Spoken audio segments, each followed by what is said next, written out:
This one sounds more active, focusing on women actually doing the work, being part of the solution. That's right. This discourse highlights the widespread, vital participation of women in climate action, often in roles like organizing, community outreach, marketing, communications within environmental groups. The engine room sometimes? Often, yeah. And many are driven by this deep personal desire to make a difference. It's not just a job, it's a commitment, often fueled by long-standing passion. I like those stories in the research, like Abigail, who started an environment crimes after club when she was just 11. Right. Or Shay, whose interest sparked in college learning about environmental justice. It shows this isn't some new trend. Women have been engaged for a long time. And just the sheer number of women involved is seen as important in itself. Absolutely. As one participant put it, pretty bluntly, they're half the population. Their presence is seen as a source of strength, pride, and inspiration within the movement. A diverse, powerful force. But there's a but coming, isn't there? Yeah.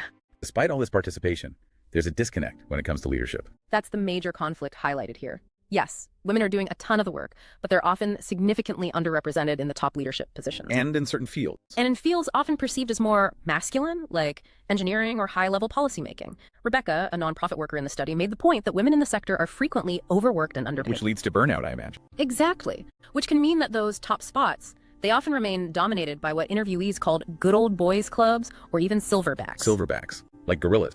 Yeah. Older, often white men who tend to maintain the existing power structures and ways of thinking. And this imbalance, it directly affects the kinds of analysis that get done, the types of solutions that get prioritized. It narrows the focus. Are there other, maybe more subtle barriers women face when they are in those spaces? Definitely. There's pressure to conform. Brittany, another nonprofit worker, talked about learning to not be so passionate, to consciously take the emotion away from her arguments. Because she felt she wouldn't be taken seriously otherwise. Even though climate change is inherently emotional for so many people, it's like you have to suppress parts of yourself, maybe seen as feminine traits, to gain credibility in male-dominated arenas. That sounds exhausting.